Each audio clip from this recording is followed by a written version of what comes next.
건물명도 소송 알아보려고 합니다. 우리가 임대차 계약을 맺으면 주택이든 상가든 이제 건물주하고 세입자 간에 임대차 계약을 맺잖아요. 그 건물주를 이제 임대인이라고 하고 이제 세입자를 임차인이라고 법적으로 표현합니다.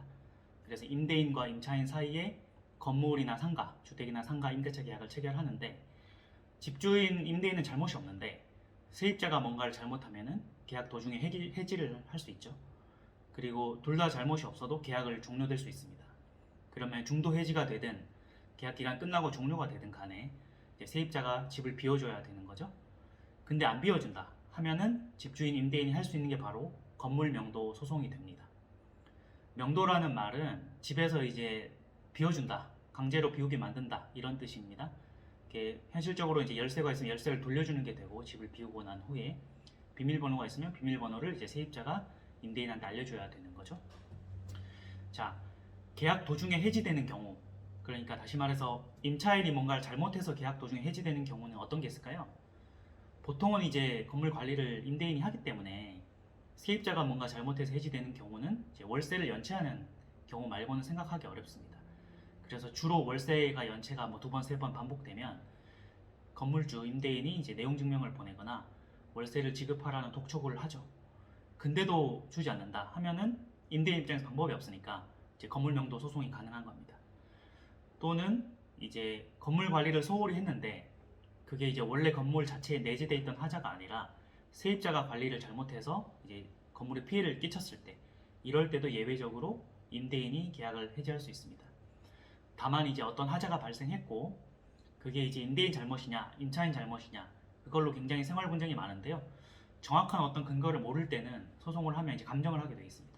그래서 누수가 있다면 누수 감정을 하게 되고 건물 하자 감정을 해서 현재 발생한 건물 하자가 원래 건물 자체에 어떤 문제가 있던 건지, 아니면은 임대인이 뭔가 평소에 관리를 잘못했던 건지, 아니면은 현재 세입자가 뭔가를 잘못해서 방치를 했거나 관리를 못해서 하자가 번진 건지, 이런 것들을 원인을 밝힌 다음에 만약에 세입자가 전적으로 또는 주로 건물 관리를 잘못해서 일어난 일이라면은 그게 밝혀진다면 마찬가지로 임대인이 건물 명도 청구가 가능한 것입니다.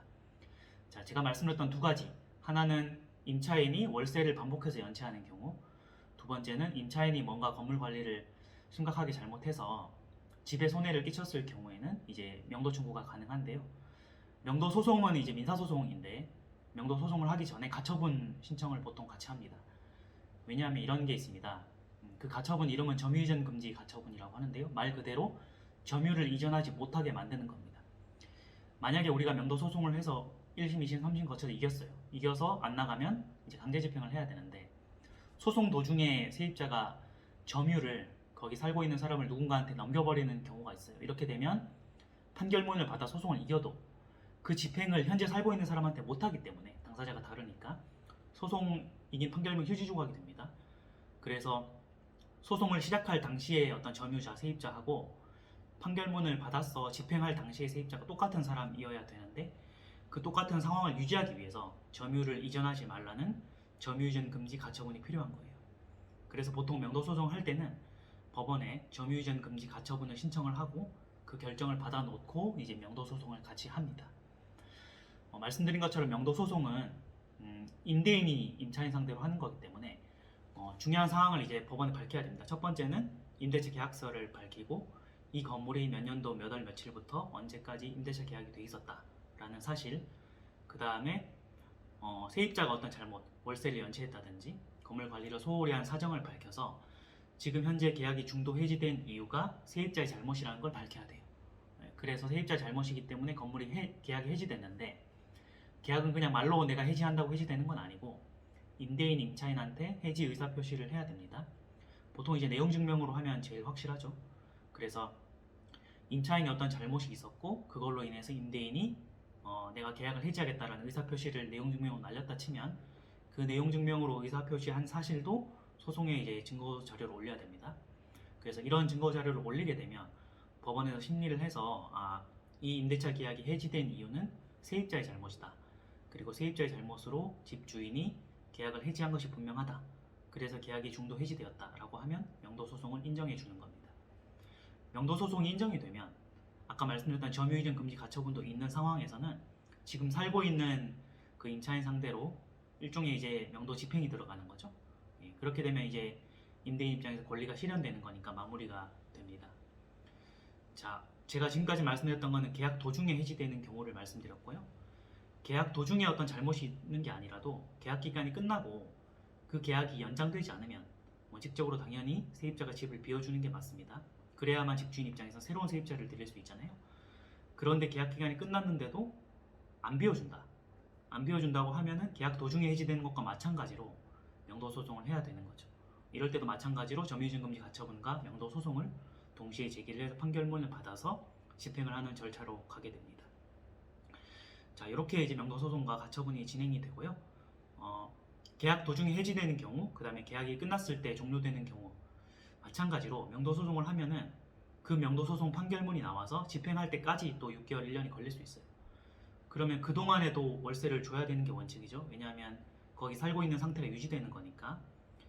자, 이럴 때는 명도 소송과 동시에 부당이득 청구를 같이 합니다. 부당이득이라 하면 계약이 중도 해지되거나 아니면 계약이 종료되었는데도 불구하고 세입자가 집을 안 비워주고 있으면 그 월세만큼의 이익을 보고 있는 거잖아요. 근거 없이. 그러니까 명도 소송이 집행될 때까지는 월세하고 동일한 금액의 부당이득을 이제 세입자가 임대인한테 지급을 해야 된다.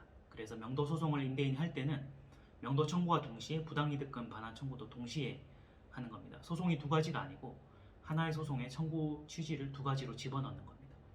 그래서 세입자 누구누구는 임대인 누구누구한테 예를 들어 월세가 100만 원이다 하면은 100만 원 상당의 부당이득금을 이제 명도가 완료될 때까지 월 100만 원 상당의 금액을 지급하라.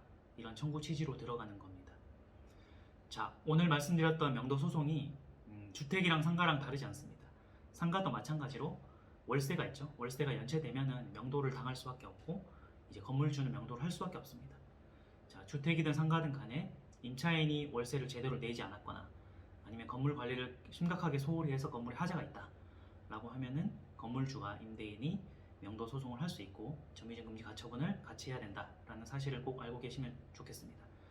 근데 소송을 하면은 소송하는 것 자체도 변호사 비용이 발생하고 또 기간도 오래 걸리고 스트레스가 있지 않습니까? 그래서 임대사업을 많이 하는 사람들, 특히 이제 공장 같은데 여러 군데 한꺼번에 상가 임대를 하는 분들도 있는데요. 이럴 때는 소송을 예방하는 차원에서 그 계약할 때 재소전 화해를 합니다.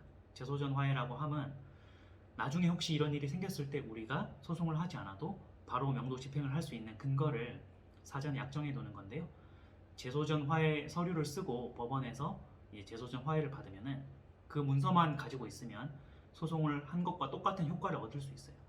그래서 큰 빌딩에 이제 다양한 호실을 임대하는 건물주분들은 사전에 이제 계약서를 쓸 때 재소전 화해 조서를 같이 받아둡니다. 그 재소전 화해 조서 안에는 마찬가지로 월세가 몇 번 연체되면 이제 강제 퇴거한다, 명도한다라는 문구가 당연히 있고요.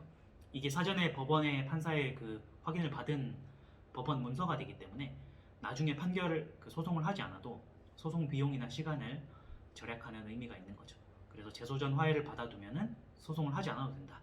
이걸 꼭 알고 계시면 좋을 것 같습니다. 자, 오늘은 주택과 상가에 세입자가 월세를 연체했을 때 건물 명도하는 법에 대해서 알아봤습니다. 자, 마지막으로 오늘 말씀드렸던 내용을 간략하게 정리하고 마무리할 텐데요. 우리가 건물과 상가, 임대차 계약을 체결할 때 월세를 내는 세입자가 잘못하는 경우는 월세 연체가 대부분이고 건물을 심각하게 관리 소홀을 하는 게 증명될 경우 이 두 가지 경우에만 계약이 중도 해지가 됩니다. 계약이 중도 해지가 되면 그러면은 그 임대인이 명도 청구를 할 수 있고 계약이 중도 해지가 되지 않고 종료가 돼도 안 나갈 경우에는 명도 청구를 할 수 있다. 그리고 명도 청구를 할 때는 소송 도중에 점유자가 바뀌지 않도록 점유이전 금지 가처분을 같이 하게 된다라는 걸 알고 계시고요. 점유이전 금지 가처분과 명도 소송을 해서 승소를 하면은 그 사람에게 이제 강제 집행을 할 수 있다라는 것입니다. 그리고 그 소송 안에 판결이 나올 때까지도 몇 달 걸리기 때문에 그동안의 월세도 지급해야 되는데 그걸 이제 부당이득금이라고 하고요. 부당이득 금액은 월세와 동일한 금액으로 소송을 할 때 청구 취지에 넣으면 되는 것입니다. 한 가지 소송에 두 가지 청구 취지가 되는 거죠. 그리고 다수의 이제 공실이나 건물이나 상가를 이제 임대하는 분들은 소송할 때 드는 시간과 비용을 절약하기 위해서 사전에 임대차 계약을 맺을 때 재소전 화해를 받아줍니다. 재소전 화해 안에 만약 월세를 연체하면 그 명도를 한다, 강제 퇴거한다라는 문구를 넣고 법원에 확인만 한번 받으면은 소송을 했을 때 판결문을 받은 것과 똑같은 효과가 있습니다. 그래서 시간 비용을 절약하는 의미에서 재소전 화해를 받아둔다라는 것까지 알고 계시면 될 것 같습니다. 자, 오늘은 건물과 상가, 그 주택과 상가의 임대차 계약이 해지됐을 때 집주인 임대인이 어떻게 건물을 명도 청구하는지에 대해서 알아봤습니다. 다음 주에는 또 다른 영상으로 찾아뵙도록 하겠습니다. 자, 오늘 영상 들어줘서 고맙습니다.